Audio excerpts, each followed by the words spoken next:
بسم الله الرحمن الرحيم. الحمد لله رب العالمين، والصلاة والسلام على أشرف الأنبياء وخاتم المرسلين محمد وعلى آله وصحبه وسلم. ربنا هب لنا من لدنك رحمة وهيئ لنا من أمرنا رشدا.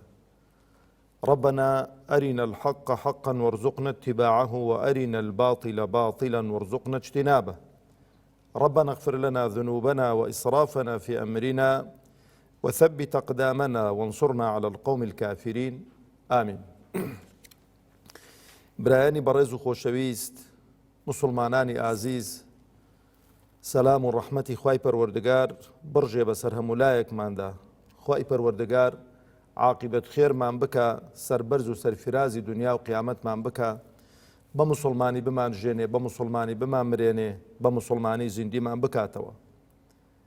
ئەمڕۆ دوازدەی ڕەبیع الئەوەلە، ڕۆژی لەدایکبوونی پێغەمبەر عەلەیهی السەڵات وەسەلام، کە بە لەدایکبوونی پێغەمبەر عەلەیهی السەڵات وەسەلام نزیک بوونەوەی گۆڕانکاریەکی سەرانسەری لە هەموو جیهاندا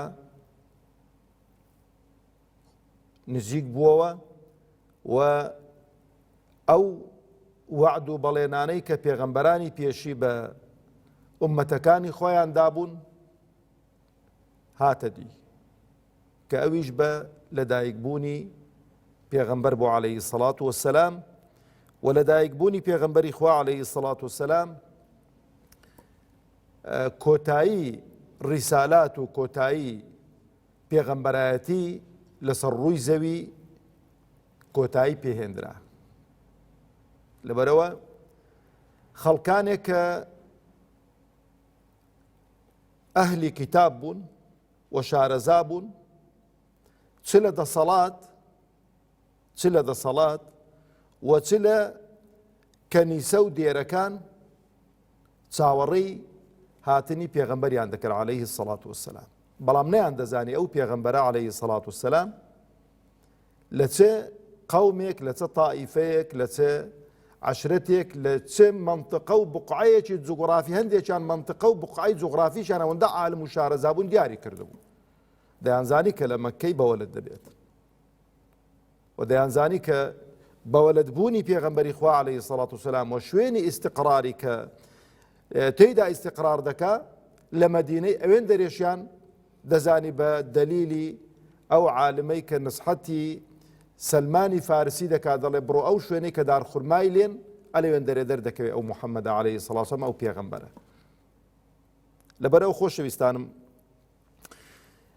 ئەمڕۆ کە ڕۆژی لەدایکبوونی پێغەمبەر عەلەیهی السەڵات وەسەلام، بە ضەروری دەزانم کە تیشتێک بخەینە سەر ژیانی پێغەمبەری خوا عەلەیهی السەڵات وەسەلام، و هەڵوەستەش بکەین بەرامبەر بەو بێڕێزیانەی کە ئەمڕۆ بەرامبەر بە فەخری کائینات، بەرامبەر بە پێشەوای مرۆڤایەتی، بەرامبەر بە ڕەحمەتەن للعالەمین دەکرێ، و ئەوانەی کە لە کوردستانی خۆشمان پشتگیری ئەو بێڕێزیانە دەکەن، ڕووی ڕاستەقینە و حەقائیقیان بۆ خەڵکی بەیانکەین، بۆی کە خەڵک بە بەرچاوڕوونیەوە بژێ و بە بەرچاوڕوونیەوە بمرێ. ناکرێ ئینسان هەتا دەمرێ هەر خۆی لە جێلی دات، ناکرێ ئینسان هەتا دەمرێ خۆی لە جێلی دات و چاو بنوقێنێ بەرامبەر بەو ڕاستیانەی کە وەکو مانجی چواردە دەدرەوشێنەوە. پێغەمبەر عەلەیهی السەڵات وەسەلام، خۆشەویستانم، پێشەوەی کە ببێتە پێغەمبەر عەلەیهی السەڵات وەسەلام، خوای پەروەردگار پاراستوویەتی، خوای پەروەردگار پاراستوویەتی، و خاوەنی جوانترین و بەرزترین ئەخلاق و ڕەوشت بووە، خاوەنی جوانترین و باشترین ئەخلاق و ڕەوشت بووە پێش پێغەمبەرایەتی. زینای نەکردووە، کە جوانترین گەنجی مەککەی بووە. هەموو ئافرەتێک تەمەنای دەکرد کە خۆی تەسلیم بە پێغەمبەر بکە عەلەیهی السەڵات، خۆی بە تەسلیم محەممەد بکە کە هێشتا وەحی بۆ نەهاتووە، خۆی پاراستووە لەو ئیشە قۆڕە، مەشروبی نەخواردۆتەوە، درۆی نەکردووە، خیانەتی نەکردووە، لە ژیانیدا ڕۆژێک سەردانی بتوسەنمێکی نەکردووە، سوزدەی بۆ بتوسەنمێک نەبردووە. ئەو سیفەتانە وایان کرد بوو لە ناو قوڕەیشدا بە ئەلئەمین، بە دەست پاک و داوێن پاک و زوبان پاک و بەوە ناسرا بوو. لەبەرەوەش کاتێک کە لە تەمەنی 35 ساڵیدا دەبێت پێغەمبەری خوا عەلەیهی سەڵات وەسەلام لافاوێک دێتن کەعبەی پیرۆز لایەکی دەڕوخێنیتن، مەجبور دەبن کە کەعبە هەڵوەشێنەوە و جارێکی دیکە دروستی کەنەوە. هەمویان ئیتیفاق دەکەن مشریکەکان کە نابێ ماڵی حەرام بهێندرێتە ناو ئەو کەعبەیە، ئەو کەعبەیە پێ دروست کرێتەوە. هەمویان چی حەڵاڵیان هەیە باوەی خۆیان مەزەندەی خۆیان کۆی دەکەنەوە کەعبەی پیرۆزی پێ بینا دەکەن. لەبەرەوە نەیانتوانی و ئەو کاتی حجری ئیسماعیلی بخەنەوە گەڵ، ئەو حجری ئیسماعیلی کە ئێستانەکە لە دەرەوەی کەعبێ چکە ئەوێن دەرێش ناوەندی کەعبێ ئەوێن دەرێش. بەهەرحاڵ کێشەیان نابێت تا دەگەنە ئاستی حەجەر الئەسوەد، چکە حەجەر الئەسوەد بەردێکی پیرۆزە خوای پەروەردگار لە بەهەشت ناردوویەتی لەوێن دەریان داناوە لە بۆ ئیبراهیمی نارد عەلەیهی سەڵات وەسەلام. کێشەیان بۆ دروست دەبێت چێ ئەو شەڕەفەی پێ ببڕێت، دەبێتە مشتومڕیان ئەو قەبیلە دەڵێ ئەمن ئەو قەبیل نەخێر دەڵێن کاکە با ئێمە شتێک بکەین ئەمڕۆ لێی گەڕێن بەیانی یەکەم کەس چێ دێ بۆ لامان لەو دەرکەی دێتە ژوورەوە ئەو دەکەینە حەکەم. یەکەم کەس پێغەمبەر دێ عەلەیهی سەڵات وەسەلام موحەممەد دێتن کە هێشتا وەحی بۆ نەهاتووە، هەمویان بە یەک دەنگ دەفەرمون جاء الئەمین و ئەو پیاوە ئەمین و دەست پاک و داوێن پاک و ئەو پیاوە بەڕێزە هات. کێشەکەیان بۆ چارەسەر دەکات، دەفەرمێ پارچە قوماشێک بێنن داینێن ئەو بەردەی لەسەر دانێن هەر یەکە لایەکی بگرن، هەر قەبیلەیە و لایەکی بگرێ بەرزی کەنەوە تا ئاستی شوێنی خۆی بەدەستی مبارەکی خۆی بەردەکە هەڵدەگرێت پێغەمبەر عەلەیهی سەڵات وەسەلام لە شوێنی خۆی دادەنێتەوە بەبێ ئەوەی کە کەس دەنجی لێوە بێت. ئەو مەکانەتی پێغەمبەر بۆ عەلەیهی سەڵات وەسەلام لە ناو قوڕەیش شت زۆر ئەگە باسی کەین، بەڵام دەمەوێت هەر مقتەتەفات باس کەم لە ژیانی پێغەمبەری خوا عەلەیهی سەڵات وەسەلام. ئەوجا تەماشەکەین وەرەقەی کوڕی نەوفەل کە یەکێک بۆ لە عالمە هەرە گەورەکانی ئەهلی کتاب کە مابوو، پیاوێکی عالم بوو، پیاوێکی شارەزا بوو و ئامۆزای دایکمان بوو خەدیجەی کوبڕا ڕەزا و ڕەحمەتی خوای لەسەر بێت. کاتێک کە پێغەمبەر عەلەیهی سەڵات وەسەلام وەحی بۆ دادەبەزێتن، پێغەمبەر شتیوالەی نەبینیوە، دەترسێتن، تێک دەچێت، دێتەوە دەڵێ زەممیلونی دام پۆشن. بەڵام خەدیجە ڕەزا و ڕەحمەتی خوای لەسەر بێ ئافرەتێکی زۆر عاقڵ و بیرتیژ و زۆر زانا بووە.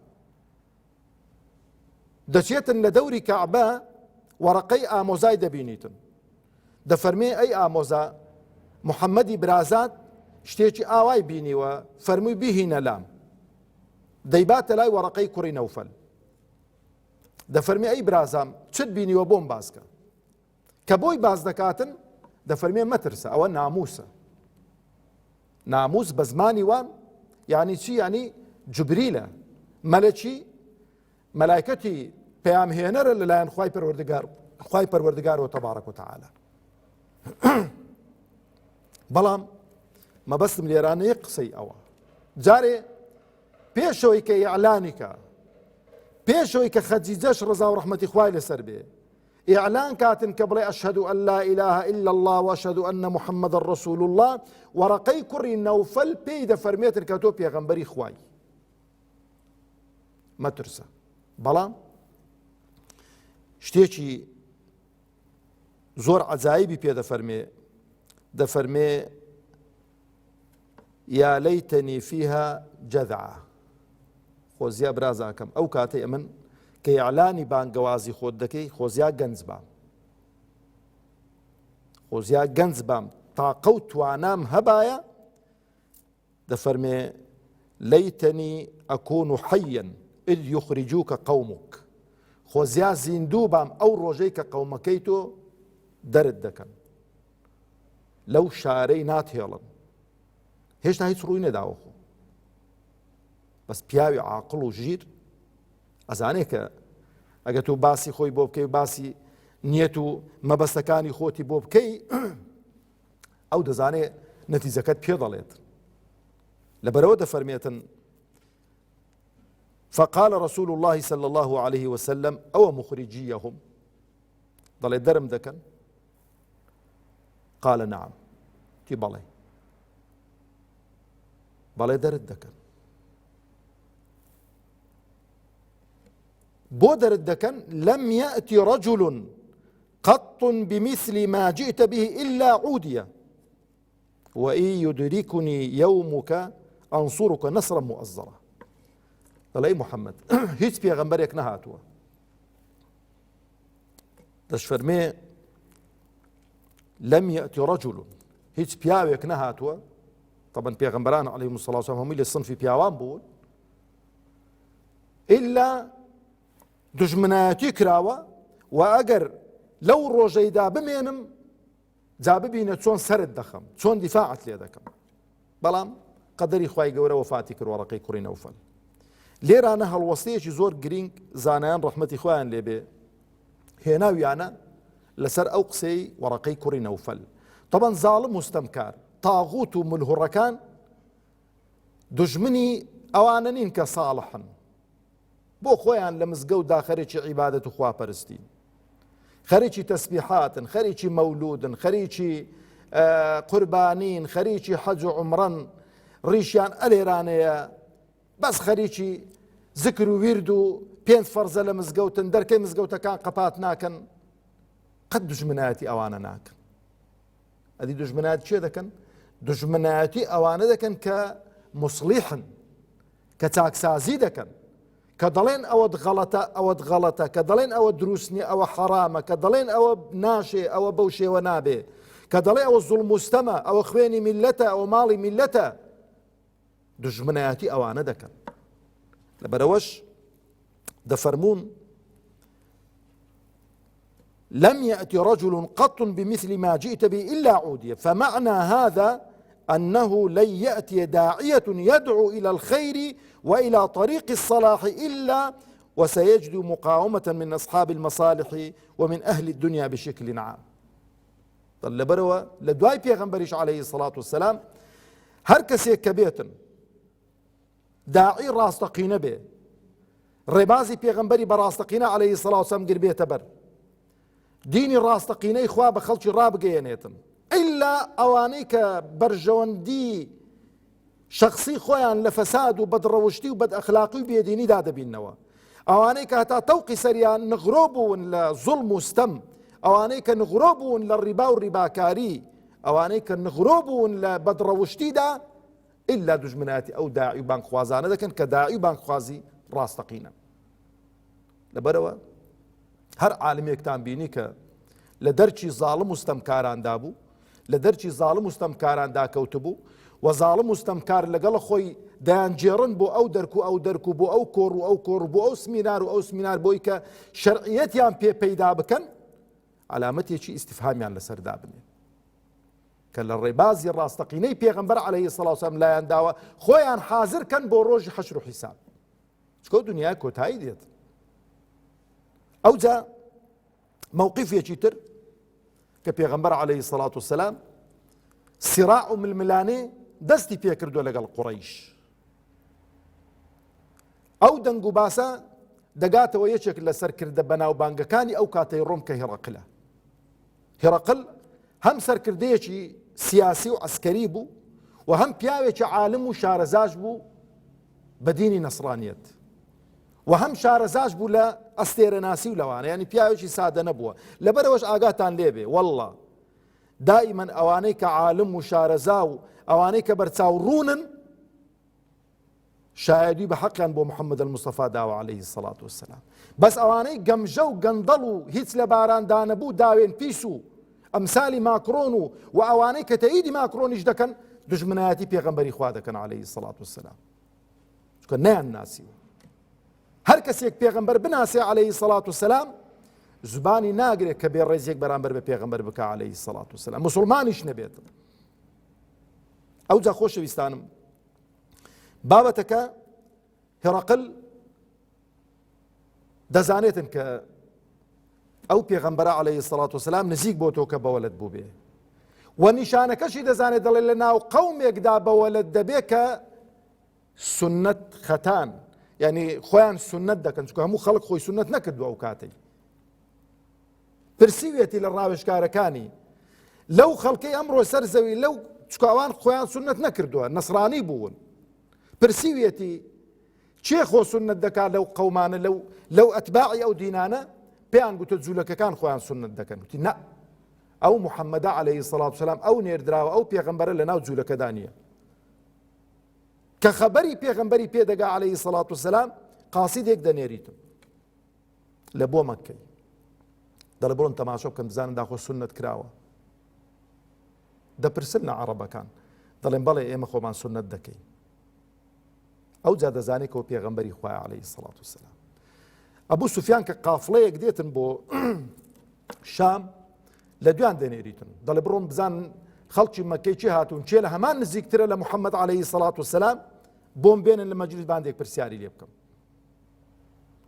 پرسیارەکان دەکان ناچمە سەرە دوور و تەفسیلن، هەموو پرسیارەکان لە ئەبوو سوفیان دەکات، بەڵام دوو نەفەر لە پشت ئەبوو سوفیان ڕادەگرێ، دەڵێ من پرسیار لە ئەبوو سوفیان دەکەم، کە ئەبوو سوفیان لە هەمان نزیکتر بووە لە پێغەمبەر عەلەیهی سەڵات، خزمی پێغەمبەر بوو عەلەیهی سەڵات وسەلام. ئەگەر درۆی کرد ئیشارەتم بدەنێ. ئەبوو سوفیان دەڵێ وەڵڵاهی لە ترسی ئەوەی کە مەگە قسەیەک بکەم ئەوانە ئیشارەت بدەنەوێ، ینی تەریقم بکەنەوە، ئەها کوڕە خەڵکی کافریش ئەو کاتەی لە درۆ دە لەسەر شتوالە شەرمی بەخۆ بوو، بۆچی ئەو ڕۆ نەبووە، ئەو ڕۆ درۆکردن و بوختانکردن و کابرا گوێی لێ نیە، ئێستا قسە دەکات ئەسمێنێکی لێ سەر و تۆ پێی پێ دەکەنی، دەڵێ سیاسیەکی زۆر محەنەکە، دەڵێ لە ترسی ئەوەی کە مەگەر ئیشارەتم بدەنێ بڵێن ئەو ئینسانە درۆزنە، هیچ درۆم نەکرد، هەرچی پرسیاری لێکردم وەکو خۆم جوابم دایەوە.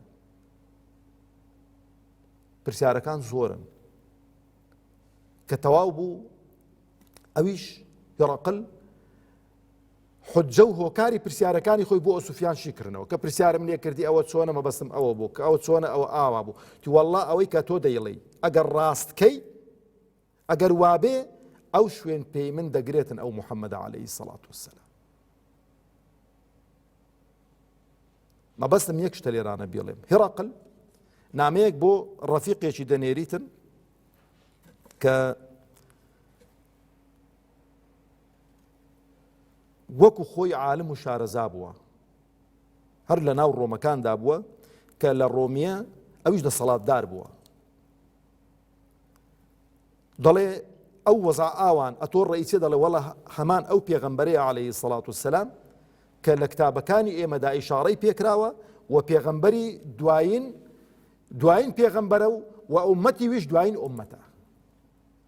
هێڕەقل ئەتباعەکانی خۆی کۆ دەکاتەوە، ئەها ئینسانی عاقڵ، بەڵام خۆزیا ئیمانی هێنابایە، خۆزیا بە کافری نەمردبایە، قەومەکەی خۆی کۆ دەکاتەوە، هەموو دەسەڵاتدار و وەزیر و گوزیر و ئەوانە دەرکەکان قەپات دەکات، دەڵێ خەڵچینە ئەوە پێغەمبەری ئاخیر زەمان هاتووە، وەرن پیاوی چابن با ئیمانی پێبینین، بە دوای کەوین، وەڵڵاهی بە دوای کەوین دەبینە دەسەڵاتدارترین ئومەت لەسەر زەوی، بەعزەتترین ئومەت لەسەر زەوی، هەرچی خێر و چاکەی ئەو دنیا و دوا ڕۆژێ بە قسمەتمان دەبێ. دەڵێ بە یەک دەنجی چۆن تەشبیه نەبێ حەیوانات لە نەڕە دەداتن، نەڕێژی زۆر گەورەیان کرد و هەمیان ڕاپەڕین و مەجلیسەکان بەجێش دەرکەکان هەموو قەپات کرابوون، کەزانی دژمنایەتی دەکەن و کە دەزانی ئیمان ناینن، بانجی کردنەوە، گوتی وەرن تاقیم کردنەوە، بزانم داخۆ لەسەر دینی با و باپیرانتان و لەسەر مەبدەی ئێمەی لەسەرین داخۆ بەردەوام دەبن یانەنا، دەڵێ خەڵکەکە دامرکایەوە. ئەو جا خۆشەویستانم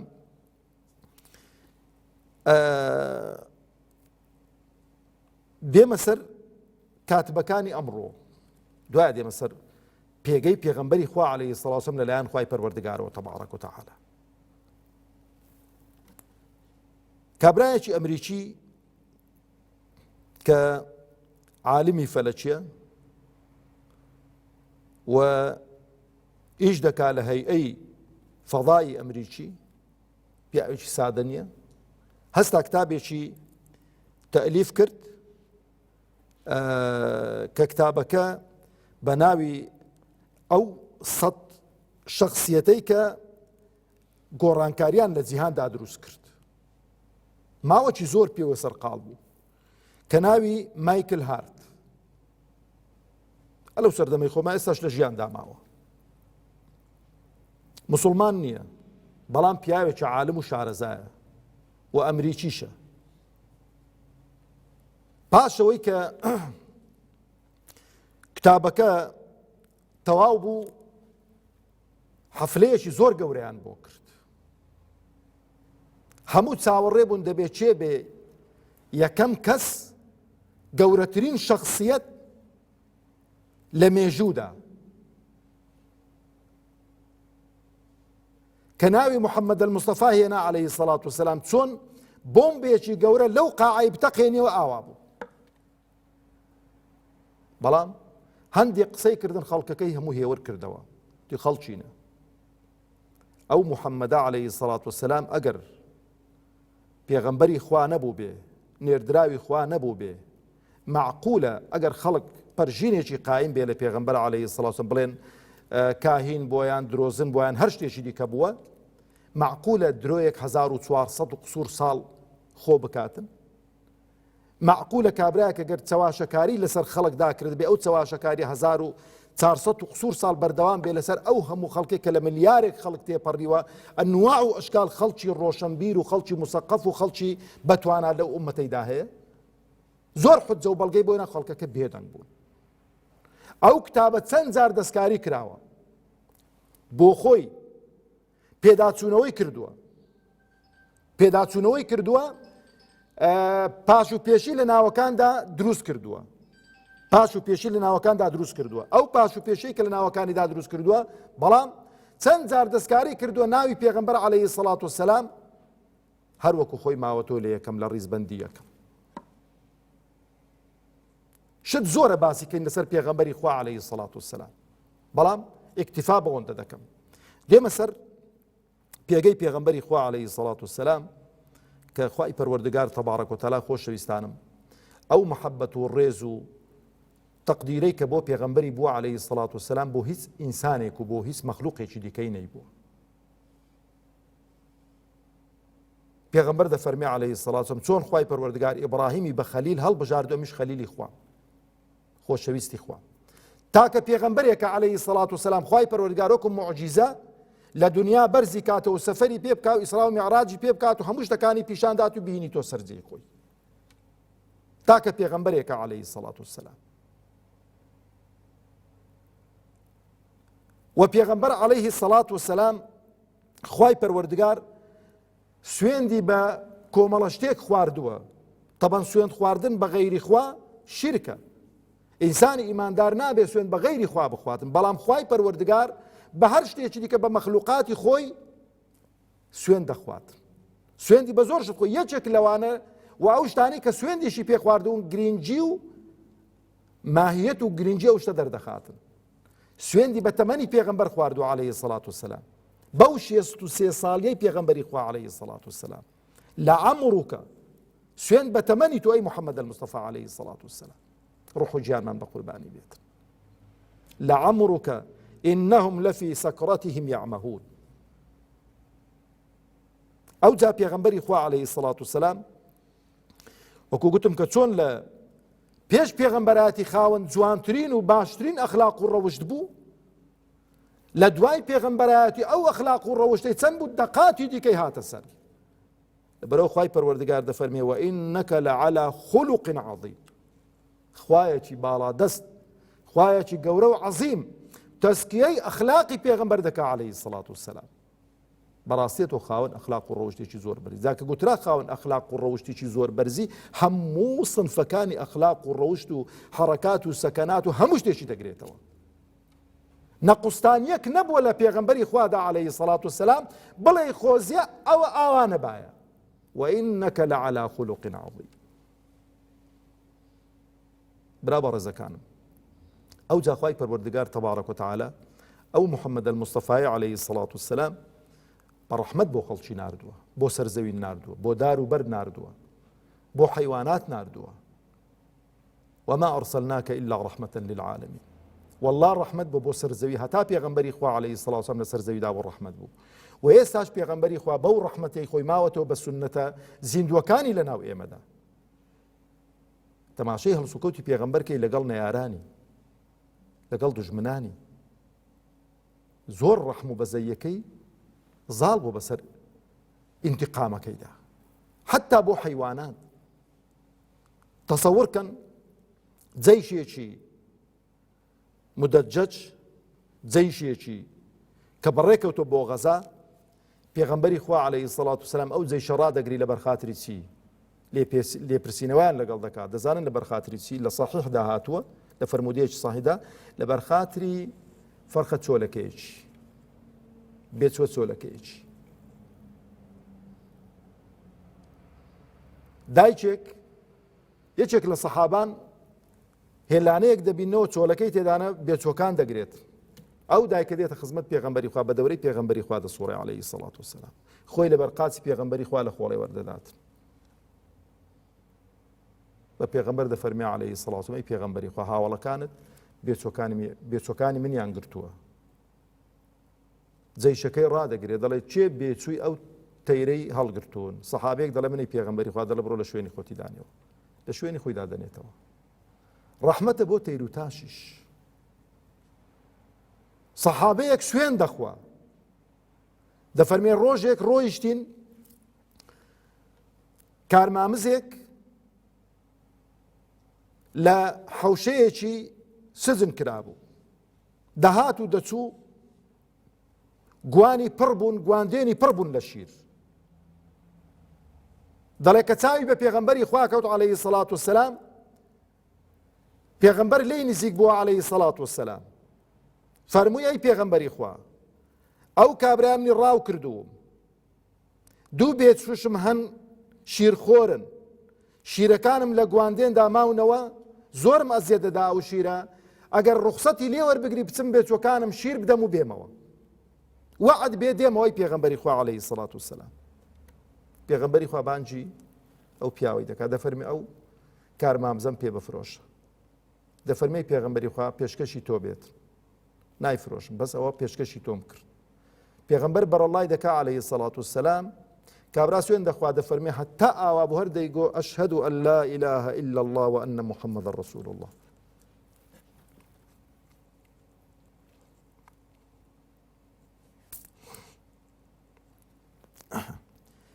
ئەوجا خوای پەروەردگار تەبارەک و تەعالا کە وەحی نازڵ کرد بەسەر پێغەمبەری خوادا عەلەیهی سەڵات وسەلام ماوەکی وەحیەکە قەتع بوو. پێغەمبەر عەلەیهی سەڵات وسەلام زۆر نیگەران بوو کە زۆر نیگەران بوو خوای گەورە بۆ دڵنەوایی پێغەمبەری خوا عەلەیهی سەڵات وسەلام ئەو ئاەتەی نارنە خوارەوە فەرمووی ما وەدەعەکە ڕەبوکە وما قەلە. ئەی موحەممەد عەلەیهی سەڵات وسەلام خوای گەورە تەبارەک و تەعالا وازی لێ نەیناوی و لێت تووڕە نییە بۆ حکمتێک خوای پەروەردگار تەبارەک و تەعالا ئەو وەحیەی قەتع کردووە و وەحیەکە بەردەوام دەبێت بۆ سەر تۆ ئەی پێغەمبەری خوا عەلەیهی سەڵات وسەلام. تەماشەی مووقیفی موساکەن عەلەیهی سەڵات وسەلام. موسا کاتێک کە چوو بۆ لیقای خوای پەروەردگار تەبارەک و تەعالا قەومەکەی خۆی بەجێهێشت بە پەلە چوو خۆی گەیاندە چێوی توور. خوای پەروەردگار پێی دەفەرمێ بە موسا عەلەیهی سەڵات وسەلام کە پێی دەفەرمێ وەما عەجەلەکە عن قەومکە یا موسا. ئەو پەلەپەلێت چ بوو ئەی موسا بۆ قەومەکەی خۆش لەگەڵە خۆت نەیدان. موسا دەفەرمێ قالە هوم ئولای عەلا ئەثەری ئەوە لە دوای منن ئەی پەروەردگارمە وعەجیلت ئیلەیکە لیتەڕضا. ئەو پەلەپەلێم بۆ ئەو بوو کە تۆم لێ ڕازی بی. ئەو پەلەپەلێم بۆ ئەو بوو بۆی کە تۆم لێ ڕازی بی. بەس خوای پەروەردگار تەبارەک و تەعالا چ بە پێغەمبەر دەفەرمێ عەلەیهی سەڵات وسەلام فەصبر عەلا ما یەقولون. ئەی موحەممەد عەلەیهی سەڵات وسەلام سەبرت هەبێ لەسەر ئەوەی کە دەیڵێن وسەبح بحەمدی ڕەبیکە ذکر و ویردی خوای پەروەردگار بکە کەی قبل طلوع الشەمس وقبل غروبها پێشەوەی کە خۆر هەڵێ و پێشەوەی کە خۆر ئاوا بێ ومن آناء الليل لشوانجدا فسبح وأطراف النهار وبشيك يعني كبشيك بمينة ولا فجر صادق بو لعلك ترضى بو يكتور راضي بي. موسى عليه الصلاة والسلام ده فرمي وعجلت إليك ربي لترضى خواي پروردگار أو همشتانه بقسمت بيغمبر دكا بوسي لعلك ترضى بو يكتور راضي بي محمد المصطفى عليه الصلاة والسلام. أو جا خواي پروردگار تبارك وتعالى ببيغمبر ده فرمي عليه الصلاة والسلام ولسوف يعطيك ربك فترضى أي محمد عليه الصلاة والسلام خواي پروردگار نعمته بخششي زورت بيدا بخشي لبهشت هتا راضي دبي يعني هتا راضيت نكي بردوام بخشش فضائلي امد بسردا دباريت. او جابي مسر فقري كوتاي براني برزو خوش بيست خوشكاني عزيزو قدر جران زاري اوانيك قالت با بيغمبر ما كان عليه الصلاة والسلام او بزانن كحكمه كان حكمي كفره هر كسيك حافظ قرآني جبه خوي بمسلماني عيار بيستواريش بزانه قال طب بيغمبر بك عليه الصلاة والسلام بي كافر دبيت تزاي وكافريشي بدروشتي وكو معكرون دبروق سيدا كم كذلين بدروشت فيديوشي لسر بلاو بوا لتوركو ملايتي كان ولا ناو فرنساش بلاو يان كردو همو دنياي قرتوا كلا تمني سيزد صالي كقتابي بوا زینای لەگەڵ مامۆستای خۆی کردووە کە ئەو مامۆستای سێ منداڵی هەبوون وواسە بەو بەدڕەوشتی و بەد ئەخلاقیەی ماکرۆن مامۆستاکەی فەسڵ کراوە لە قوتابخانە ئەویش سزا درراوە ئێستا سەرۆکایەتی وڵاتی دەکات.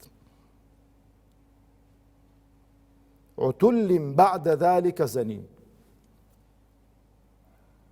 ئەو جا و ئەو کافر بوون و بێباوەڕ بوونە بۆی کەوە بزانین تایبەت نییە بە چین و توێژێک تایبەت نییە بڵێ وەڵا ئەو میلەتە هەمووی لە بۆ بەهەشتەیە کردەوە و عەمەلە گفتار و کردارە لە هەموو میلەتێک کافر و موسڵمانی تێدان لەبەرەوەی ئینسان دەبێت حەریص بێ لەسەرەوەی کە لە سنفی موسڵمانان بێ کافر نەبێت. ئەوجا ئەوانەی کە خۆشحاڵن ئەوانەی کە خۆشحاڵن بەو گاڵتەکردنە بە پێغەمبەری خوا عەلەیهی سەڵات وسەلام هەمان حوکمی کوفریان بەسەردا دەسەپێندرێتن کافر دەبن و بێباوەڕ دەبن. لەوانەی بڵێن جا ماوە سات و چۆن ئەو فتوایانە دەدەی سادێ مەسەرێ نەسی ئایەتی خوای پەروەردگار تەبارەک وتەعالا لەسەر ئەو صنف و پێڕ و ئەوانەی کە بەو شێوە بێڕێزی دەکەن. ئەوجا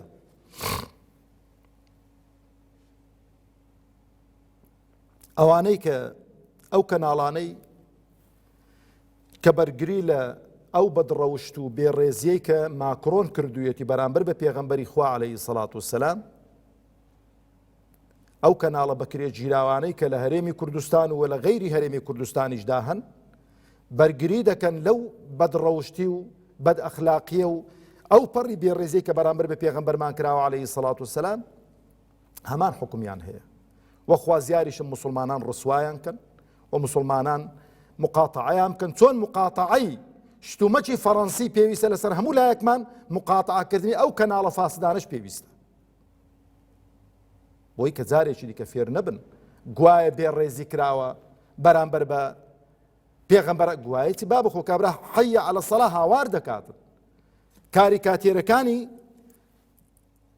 هەڵواسیون نایشاریتەوە. ئەوجا ئەوانەی کە بەشدارن لەو گاڵتەکردنە یان پێیان خۆشە ئەگەر تەوبە نەکەن بەبێ ئیمانی دەچنەوە حوزور خوای پەروەردگار تەبارەک وتەعالا. با بینە خزمەت ئەو دوو ئایەتەی لە سوورەی تەوبە طبعا ئەو کەسانێک بوون بە ظاهری مسلمان بوون کەس نەیدەزانی کە منافقن لە غەزادا بوون لە جەنگ و جیهاددا بوون دەگەڵ پێغەمبەری خوا عەلەیهی سەڵات وسەلام. لە ئایەتی 65 و 66 بگەڕێنەوە سەر قورئانی پیرۆز. طبعا دانیشت بوون مەجلیسێک بوو مسلمانیشان دەناودا بوون کەس نەیدەزانی وانە منافقن گاڵتەیان بە پێغەمبەری خوا کرد عەلەیهی سەڵات وسەلام، هەندێک قسەی ناشیاویان بە پێغەمبەر کردن عەلەیهی سەڵات وسەلام. یەکێک لە سەحابەکان هات بۆ پێغەمبەری جێراوە عەلەیهی سەڵات وسەلام. ئەو سەحابەیە گەنج بوو، هاتن بانجی کردن کیانەی پێغەمبەری خوا درۆ دەکە کەی ئەمە قسانەمان کردوون، خوای گەورە ئاەتی ناردنە خوارەوە. جا گوێبیستێ و ئاەتانە بن. خوای گەورە دەفەرمێ وەلئین سەئەلتەهم، ئەی محەممەد عەلەیهی سەڵات وسەلام ئەگەر لێیان بپرسی پاشەوەی کە ئاەتانە دێنە خوارەوە لەیەقولەنە ئینەما کوننا نەخوض وەنەلعب، بەخوا ئەی محەممەد عەلەیهی سەڵام هەر گاڵتەزاڕی بوو، هەر سوعبەت بوو، هەر بە سوعبەتە قسانەمان دەکرد. ئەم پێم خۆش نە قسەکان دووبارەکەمەوە، هەر گاڵتە و گاڵتەزاری و سوعبەت بوو، بە سوعبەتیش دروست نییە ئیستهزا بە پێغەمبەر بکرێ کوفرە عەلەیهی سەڵات وسەلام. بە گاڵتەزاریش قسە بەخوا بگوترێتن کوفرە، بە گاڵتەزاریش قسە بە ئیسلام و بە معتەقەدات و بیر و باوەڕی موسڵمانان بگوترێتن کوفرە، زان پێی کافر دەبێت. خوای گەورە دەفەرمێ پێیان بڵێ لە مقابل قل ئەبیاللهی وآیاته ورسوله كنتم تستهزئون، گاڵتەتان بە خوا و بە پەیامی خوا و بە قورئان و بە پێغەمبەر دەکرد عەلەیهی سەڵات وسەلام. ها لا تعتذروا، عذرمێننەوە، قد كفرتم بعد إيمانكم، پاشەوەی کەیوە ئیماندار بوون، هەموو موسڵمان بوون، ئیماندار بوون، لە خزمەت پێغەمبەردا بوون عەلەیهی سەڵات وسەلام، جیهادیان کردووە. سزای ئەوەی کابرا کە دێمە سەری کە نەباوەڕی بەخوایە، نەباوەڕی بە پێغەمبەری خوایە، ئەو هەموو خەڵکە نوێشکەر و خۆ بە موسڵمان زانینش دەنجی دەداتێ و دەینێریتە پەرلەمان و کە دێمە سەری کە دەچێتن دیفاع لە فەڕەنسا و لە ماکرۆنی بەدڕەوش دەکاتن. لا تعتذروا قد كفرتم بعد إيمانكم إن نعفو عن طائفة منكم، مەجاڵی تەوبەی ماوە. هەر کەسێک بە نەزانی بە جەهل بە ئەنقەس بە هەر شێوەیەکی ئەو بێڕێزیەی کردبێ بازوو تەوبە بکات و بگەڕێتەوە موسڵمانیەتی خۆی ئەعلان کات و پەشیمان بێتەوە لەو بێڕێزیانەی کە کردوویەتی، یان کە تەئیدی ئەو بێڕێزیانەی کردبێ.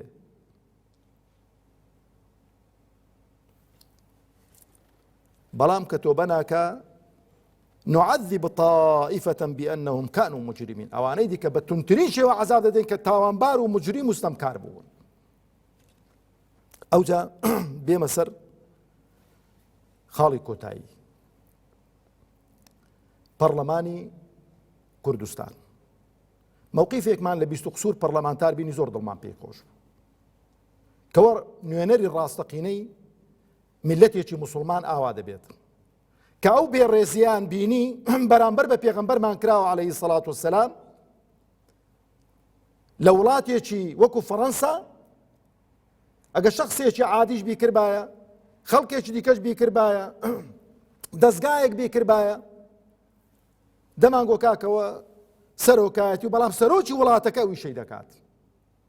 لەبەرەوە هەستان یاداشنامەیەکیان دایە قونسوڵی فەڕەنسی کە ئێمە وەکو نوێنەری ئەو میلەتە موسڵمانە دژی ئەو بێڕێزیانەین کە بەرامبەر بە پێغەمبەری خوا کراوە عەلەیهی سەڵات وسەلام و قابیلی قبول نییە و دەبێ بە مووقیفەکەتاندا بچنەوە.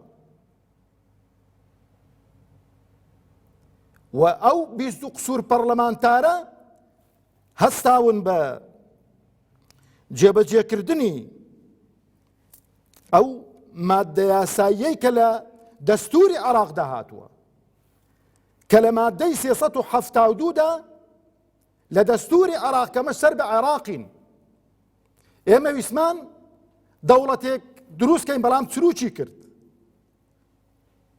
خەڵکەکە هەمووی ڕازی بوو بە دروستکردنی دەوڵەتەکەی، هەمومان بەڵێمان کرد بۆ دروستکردنی دەوڵەتەکەی، هەمومان ویسمان دەوڵەت دروستکرێتن بەڵام ئەوانەی کە سەرچۆپیان گرت بوو چروکیان پێکرد بەو خەڵکەی، پاشەکشەیان کرد، پەشیمان بوونەوە، چوون دەستی گەورە و سەیدەکانی خۆیان ماچ کردەوە لە بەغدا جارێکی دیکە، پەشیمان بوونەوە. دەناو میلەتە میلەتێکی خاوەن شەهامەت و خاوەن ڕێز بوو، خاوەن مووقیف بوو، بەس ئەوان خاوەن مووقیف و خاوەن هەڵوێست نەبوون. ئەوجا لەو مادە دەستوریەیدا هاتووە کە هەر کەسێک بێڕێزی بەرامبەر بە شخصێک بکە، بە قیادەیەک بکە، بە ڕەمزێک بکە کە پیرۆز بێ، کە جێی ڕێز بێ لە ناو خەڵکێکدا، دەبێت سزا بدرێتن، نەک دەبێت دیفاعی لێ بکرێتن. وەکو دکتۆر محەممەد ڕێکانی شتێکی جوانی نووسیوە لەسەر ئەو بابەتەی کە پەرلەمانی کوردستان پێچەوانەی یاسا و دەستور هەڵس و کەوت و معاملە دەکات. بەڵام بینیمان کە دوێنێکە جێگری سەرۆکی پەرلەمانی کوردستان لەگەڵ هەر سێ فراکسیۆنەکەی پارتی و یەکێتی و گۆڕان دەچن بۆ لای قونسوڵی فەڕەنسی. لێشیان بپرسە دەڵێن خۆمە بۆی نەچوین بڵێن پشتگیری ئەو بێڕێزیانە دەکەین کە بەرامبەر بە پێغەمبەر کراوە عەلەیهی سەڵات وسەلام. بەس خۆشبەختانە جێگری سەرۆکی پەرلەمان قسەکان دەکاتن. دەڵێ جارێ ئەو 20 قسوور پەرلەمانتارە هاتوون نوێنەری پەرلەمانی کوردستانی، ئەمە نوێنەرین فەرمون قوربان بزانم ئێوە چ پەیامێکتان هەیە؟ ئێمە هاتووین پشتگیری سەرۆکی فەڕەنسا دەکەین، سەرۆکی حکومەتی فەڕەنسا دەکەین، پشتگیری خەڵکی فەڕەنسا دەکەین. ئێستا لێیان بپرسە چووکە قسێکانە دەست دەرچووە، دەڵێ خۆمە بۆ نەچووبووین، چووبین پشتگیری خەڵکی فەڕەنسایەتی بەسەر نەهاتووە. تووشی نەکبەیەک نەبووە پێویستکە خەڵک بسێتن وەڵا پشتگیری خۆ بۆ خەڵکی فەڕەنسا دەربڕیتن. خۆ لە شەڕ و لە ئەوە دانین لەگەڵ وڵاتێکی دیکە بڵێن وەڵا هاتووین پشتگیری خەڵکی فەڕەنسا حکومەتی فەڕەنسا دەکەین. نا، ئەتۆ چۆی پشتگیری ئەو بێڕێزیانە دەکەی کە بەرامبەر بە پێغەمبەر کراوە عەلەیهی سەڵات وسەلام. ئەتۆ چووی پێی بڵێ کە من نوێنەری خەڵکێکی موسڵمانی ناحاڵیم کە دەنگم پێدەدا هاتووم بەشدارم لەو بێڕێزیانەی کە بەرامبەر بە پێغەمبەر کراون عەلەیهی سەڵات وسەلام. ئەوە موقیفە خەڵکی دەنگدەری هەرێمی کوردستان. ئەی ئەوانەی کە تاکو ئێستانەکە هەڵخەڵەتێنراون کە دەنگ بەو سێ لایەنانە دەدەن، خۆتان بە نوێژکەر دەزانن، خۆتان بە موسڵمان دەزانن، خۆتان بە ئەهلی مزگەوت دەزانن، خۆتان بە قورئان خوێن دەزانن، ئەو نوێنەرەکانی ئێوەن. بە شانازیەوە دەچن دیفاع لە خەڵکێکی بەدڕەوشت و بەد ئەخلاق و بێدین و کافر و مرتەد دەکەن کە بێڕێزیان بەرامبەر بە پێغەمبەرەکەتان کردووە. وەڵڵا ئێوەش بەشدارن تێیدا. قەسەم بە زات و سیفاتی خوا، نەک 5 فەرزە 24 سەعات لە مزگەوت بن، حەشرتان لەگەڵ حەشری ئەوانە دەکرێت. چۆچکە توانت کردووە بە ڕیسپی برا گەورەی خۆت، ئەوانش ئەوە فەرم ئەوە ماهیەت و ئەوانەیانە. کوا بەیانی ئیستینکاری حکومەتی هەرێم، کوا بەیانی ئیستینکاری سەرۆکایەتی هەرێم، کوا مووقیفی ڕاستەقینەی هەموو پەرلەمانی کوردستان. محەممەد المستەفا عەلەیهی سەڵات وسەلام ئەوە ناهێنێ؟ محەممەد المستەفا عەلەیهی سەڵات وسەلام لە هەموو لەو پۆست و ئەوانە گەورەتر نییە؟ بە خۆمان و ڕوح و گیان و ماڵ و منداڵمان بە قوربانی بین؟ باشە بۆ کاتێک کە بێڕێزی بەرامبەر بە سەرکردەیەکی کورد دەکرێت، پێم خۆشە ناوی کەس بێنم، کە کراوە لەو ماوەی سەرۆکایەتی هاتۆتە سەرخەت، حکومەت هاتۆتە سەرخەت، حیزبەکان هاتوونە سەرخەت، دنیاتان بەربات کردو بە بەیان نامە و بە ئیعلام و بەوانە. بەس بۆ بێدەنگن لەو بێڕێزەی کە بەرامبەر بە پێغەمبەری خوا دەکرێت عەلەیهی سەڵات وسەلام. ئەدی ناڵنە خەڵکەکەی خۆتان کە فێڵیان لێ دەکەن لە کاتی ئینتیخاباتی ئێمەش موسڵمانی، کوا موسڵمانەتیتان؟ کوا دینداریتان؟ لەبەر خوازیارم کە خوای پەروەردگار تەبارەک و تەعالا عاقبەت خێرمان بکە و سەربەرز و سەرفرازمان بکە. خوازیاریشم ئەو خەڵکەی بە ناو موسڵمان کە خۆی پێ موسڵمانە، کە خۆی پێ میراتگری پێغەمبەرە عەلەیهی سەڵات وسەلام، چاوێک بە خۆی دابجێڕێتەوە. وەسەلام عەلەیکم وەڕەحمەت الله وبەرەکاتوه.